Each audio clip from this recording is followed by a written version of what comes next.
warahmatullahi wabarakatuh. Kembali lagi di Legenda Catur Dunia, masih dari turnamen Tata Steel Chess 2025 babak ke-7. Dan sampai babak ke-7 ini ada 3 pemain yang berada di posisi puncak dengan 5 poin yang sama. Domara Jugukes, Nordibek Abdus Satrop, dan Pragnananda. Tadi sudah kita ulas kawan satu game dari Arjun Erigaisi yang memetik 4 kali kekalahan kawan di turnamen ini, menjadikan dia sebagai juru kunci, hanya mendapatkan 1,5 poin saja hasil dari 3 game remisnya.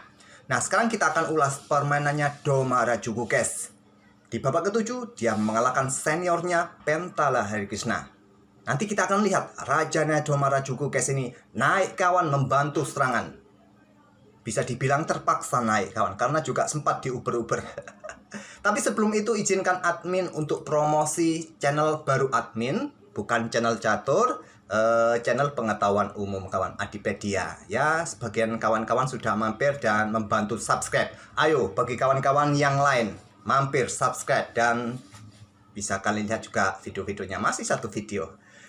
Ya, jadwal upload di channel ini seminggu 2 kali saja karena memang edit videonya lama kawan.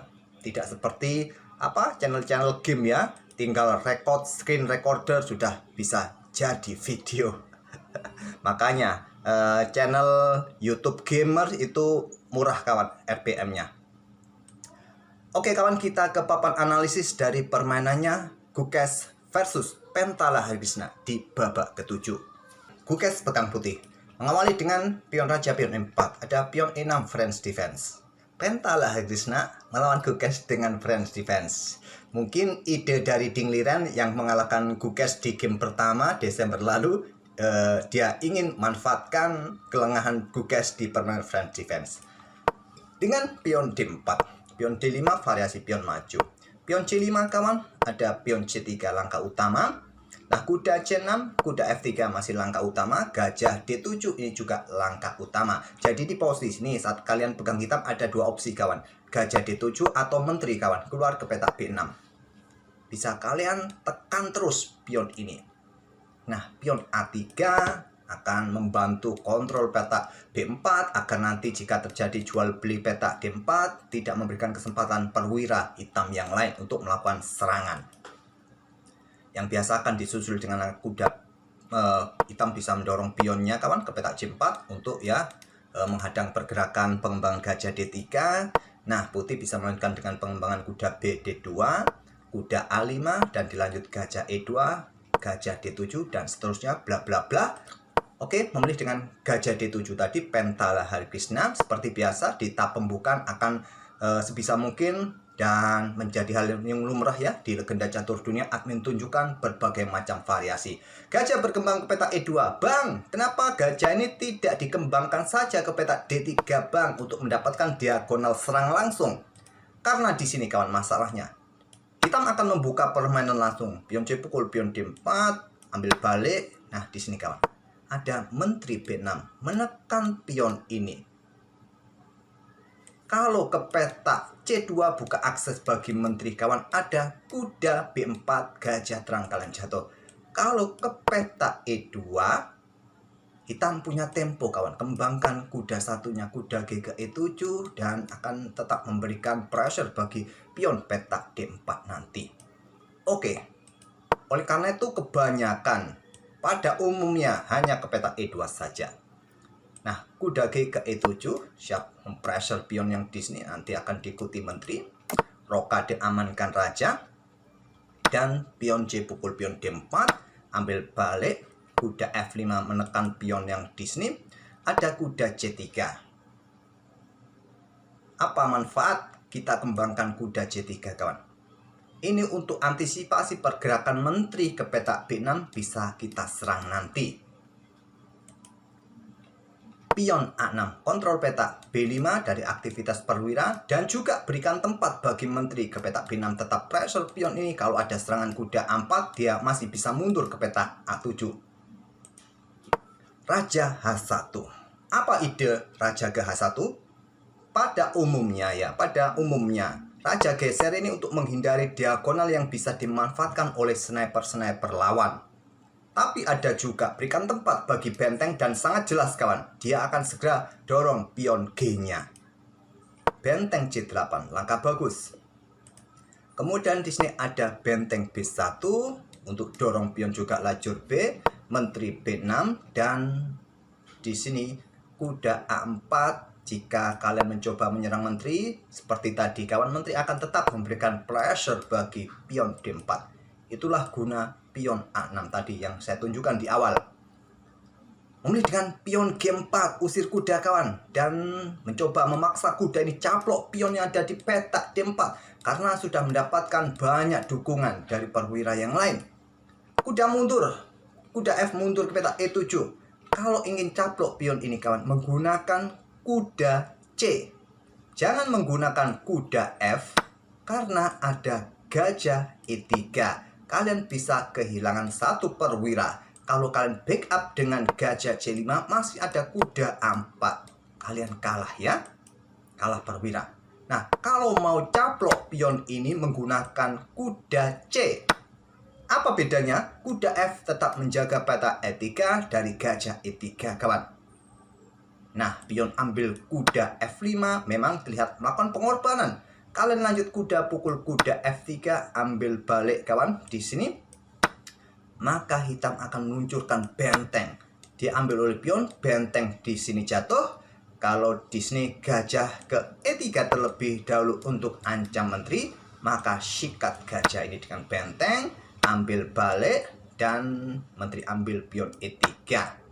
Tadi ada opsi juga kawan, selain ambil balik kuda ini ya dengan gajah, bisa lanjut dengan pion pukul pion E6, ambil balik menggunakan pion F. Tapi seperti tadi kalau kalian pilih langsung sikat kuda di F3 nih, ya seperti tadi jadinya kawan.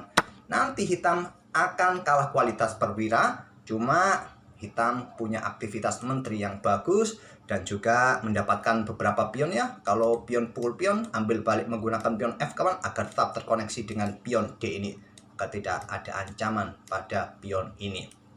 Kekuatan gajah ini juga tidak bisa diremehkan kawan ya. Sangat bagus juga. Tadi memilih kudanya mundur ke petak E7 dan Gugas melanjutkan sekarang gajah E3 perkuat posisi pion. Kemudian ada pion H5 membuka lajur H bagi bentengnya dan juga ingin mendapatkan tempat petak F5 kembali kawan. Dorong saja melepaskan petak F5 dan sebaiknya jangan ditempati.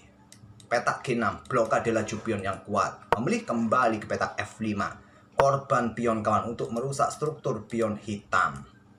Ditolak. Kalau diterima jangka panjangnya jelek buat hitam. Karena ada benteng G1 kawan, ada gajah D3 terlebih dahulu, jangka panjangnya kurang bagus buat hitam. Jadi ditolak dengan pion F6. Pion E pukul pion F6. Pion G ambil balik pion F6.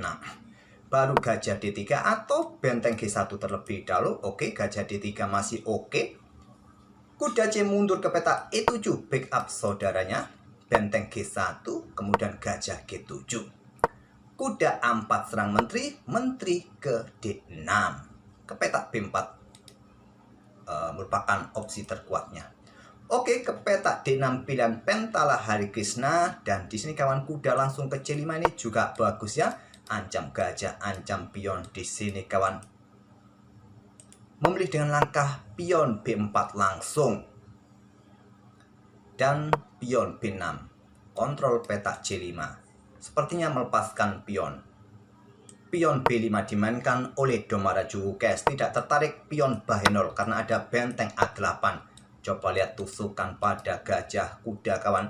Kalau kalian backup dengan pion B5, coba lihat gajah kalian jelek sekali posisinya. Dia akan terkurung di area pertahanan hitam, jelek. Oke, dengan pion B5 diadu, jual beli, ambil balik. Pion ini sulit dipertahankan. Memilih dengan langkah kuda, caplok gajah E3 terlebih dahulu, dan sekarang benteng C6. Perkuat posisi pionnya, tapi masalahnya ada menteri B3. Rokade terlebih dahulu sekarang, kemudian kuda caplok pion B6. Gajah H6 serang pion. Atau dengan kuda serang pion kawan. Oke, dengan gajah 6. Kenapa tidak diberikan dukungan bagi perwira yang lain untuk menekan perwira-perwira di lajur B. Kenapa tidak dilakukan oleh Pentala Harikrishna? Karena di sini kawan, kuda caplok pion D5. Coba lihat pressure ya. Dan juga kuda siap caplok, kuda temponya skak juga kawan. Benteng pukul benteng, kuda pukul kuda skak, ambil. Coba lihat, coba hitung. Putih unggul 2 pion. Sangat bebas pionnya di lajur A. Kualitas pun juga seimbang kawan. Ada pion yang mengganggu, cukup mengganggu. Memilih dengan gajah 6. Kuda ke-4. Apa maksudnya kuda 4? Benteng E1 untuk jaga pion, langkah kuatnya. Oke, dengan langkah kuda ke-4, apakah ingin nongkrong nanti kawan ke petak C5? Kita lihat saja. Kuda F5, tekan pion 2 kali. Ada benteng C5. Langkah bagus, ternyata bukan kuda kawan, tapi dengan benteng menantang pertukaran. Bukan hanya itu saja idenya. Berikan jalan bagi menteri, ancamannya skakmat kawan. Sangat serius jika menteri sudah menusuk ke baris ke-7. Benteng pukul benteng. Ambil balik oleh kuda. Masih ada potensi ya di sini. Nah, kemudian kuda caplok pion E3. Kalau ambil pion ini menggunakan gajah kawan. Tempo ancam benteng. Dan yang lebih penting, kuda ini bersama menteri bisa blokade laju menteri putih. Kalian tantang di sini, jual beli, ambil balik, kemudian benteng E1 memang terlihat kalian akan kehilangan 1 pion lagi, tapi paling tidak kalian juga mempunyai aktivitas bagi benteng nanti kawan. Tapi masih putih mempunyai sedikit keunggulannya di sini. Tapi kalian bisa merepotkan putih. Tapi dengan kuda memberikan kesempatan menteri B7. Gajah mundur ke G7. Kemudian ada benteng E1. Kuda kembali ke F5. Masalahnya pion E6 jatuh, ancam benteng, ancam gajah. Coba lihat di sini kawan, bahaya sekali ya. Mendapatkan dukungan benteng dari belakang, kuda siap nanti eliminasi kuda yang di sini. Dan juga yang penting kuda ini juga mengawasi petak F4 agar menteri ini juga tidak macam-macam. Kalau ambil menggunakan benteng, menteri ini bisa ke petak F4. Jadi dengan kuda jangkauannya luas kawan di sini. Kalian sangat suka dengan kuda, seperti admin. Oke, benteng B8, menteri F7 skak, raja mojok, dan sekarang kuda caplok gajah G7. Ada ide juga dengan langkah kuda 4 kawan. Ini juga seperti yang saya sebut tadi ya. Idenya cukup bagus. Oke, pertukaran, ambil balik. Maksudnya adalah memberikan jalan bagi benteng juga kawan untuk menusuk baris ke-7. Membuat benteng ini tidak digunakan untuk menyerang lagi, tapi bertahan total kawan. Mengawasi petak G7, bertahan total. Benteng D7. Menteri B6. Benteng ambil pion D5. Idenya bagus kawan. Nah, bisa skakmat, tapi kurang presisi menurut engine. Kembali ke petak E7 yang kuat ternyata. Atau ke B7, uber-uber menteri terlebih dahulu. Oke, ide sederhana. Sikat, kuda ambil, menteri H7 skakmat, menteri B1 skak. Raja naik. Di sini pion F5. Blokade laju benteng kawan, diawasi oleh menteri pion ini. Benteng C5 atau benteng ke E5 yang kuat, idenya juga bagus, membuka akses menteri, menjaga pion agar tidak ada tempo skak di sini kawan. Menteri B2 skak, mundur ke F1.